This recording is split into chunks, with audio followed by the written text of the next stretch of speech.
On est une société qui emploie à peu près 1 millier de collaborateurs, donc architectes, ingénieurs, avec 26 bureaux dans 18 pays sur 4 continents, avec toujours un tropisme très important en Asie, puisqu'on a 14 pays en Asie, un pays en Europe, c'est la France, un pays en Afrique, la Côte d'Ivoire, et 2 pays en Amérique latine, Mexique et Brésil.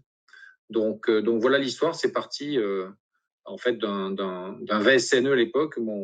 Le cofondateur de la société, François, est aussi VSNE comme moi. Lui avait atterri à Hanoï en 93 pour rénover l'ambassade de France à l'époque à Hanoï.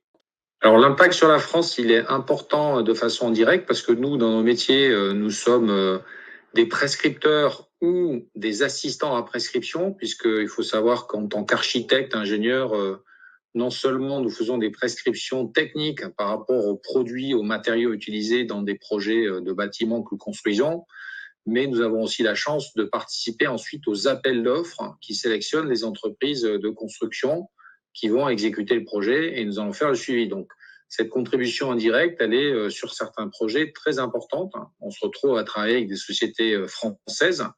Alors, ça ne veut pas dire qu'on va systématiquement, je dirais, privilégier l'offre française, mais quand elle est à un prix relativement compétitif par rapport aux autres offres, bien évidemment, on va privilégier l'offre française. Donc, si je prends un exemple, qui n'est pas un exemple tout récent, mais la tour Manakon à Bangkok, qui est la plus haute tour de Bangkok, est un petit objet architectural très sympathique. Nous avions, sur à peu près les 350 millions de travaux, il y avait au moins 150 millions de parts françaises, avec des sociétés comme Bouygues pour la structure, Saint-Gobain pour le vitrage, Legrand et Schneider sur les parties électriques, etc. Donc ça, c'est des contributions indirectes qui sont très importantes pour le commerce extérieur français. Ensuite, en ce qui concerne notre relocalisation en France, on n'a pas attendu très longtemps pour le faire, puisque dès 2006, c'est-à-dire 4 ans après la création de la structure, on avait déjà investi ou réinvesti en France avec le rachat d'une SARL d'architecture qui s'appelle Équateur Paris, qui existe toujours. Et ensuite, en 2019, on a aussi racheté un bureau d'études.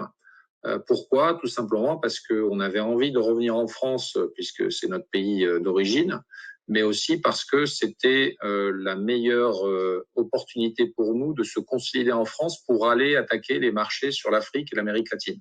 Parce que c'est vrai qu'attaquer des marchés dans ces continents-là depuis l'Asie, c'est pas forcément opérationnellement très facile. Et donc, on a décidé d'attaquer ces marchés. Et personnellement, moi, je suis rentré en France à l'été 2019, quelques mois avant le Covid, pour accompagner le développement du groupe, en particulier sur l'Afrique et l'Amérique latine. Et ensuite, on a une relation économique aussi importante, vu le nombre d'employés français que nous avons. On a à peu près une 50aine de Français au sein du groupe qui sont employés dans des postes d'encadrement, donc qui évidemment ont chacun de leur côté souvent développé, fait des acquisitions en France de biens immobiliers pour leur résidence secondaire ou leur retraite ultérieure. Ensuite, je pense qu'il y a un autre aspect qui est un aspect induit, c'est l'image française qu'une société comme la nôtre véhicule au travers, même si nous ne sommes pas français en tant que société holding, on est français à 100%, on est perçu comme tel